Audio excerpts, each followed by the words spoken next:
Mwiriweho neza nshuti zanjye,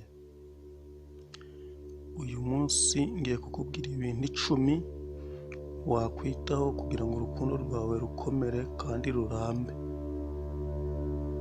Ikintu cya mbere, ntugahendahendere umuntu kugukunda. Icya kabiri, ntukabeshe umuntu ko umukunda kugira ngo akunde yishime. Icya gatatu, ntukarindire ko uwo ukunda agusaba ubufasha, ahubwo wowe uzabone ko akeneye ubufasha maze ubumuhe atarabugusaba. Icya kane,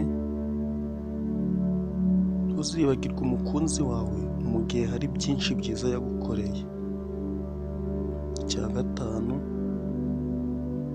ntuzarutishe amafaranga urukundo, kuko urukundo nyarukundo rutanga byinshi biruta amafaranga, ndetse naho urukundo nyakuri ruri amafaranga araza. Icya gatandatu, ntuzakunde umuntu kubw'impuhwe, ahubwo uzamugirire impuhwe kubw'urukundo. Icya karindwi,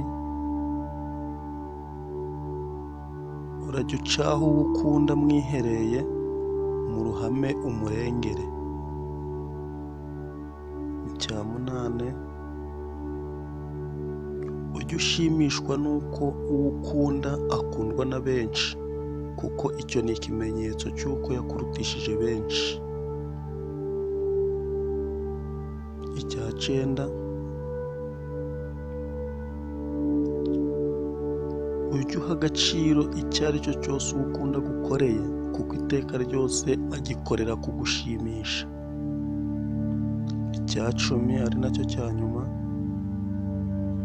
ntuzahamye ko ushimisha uwo ukunda, ahubwo uzabihamirizwa na nyir'ubwite.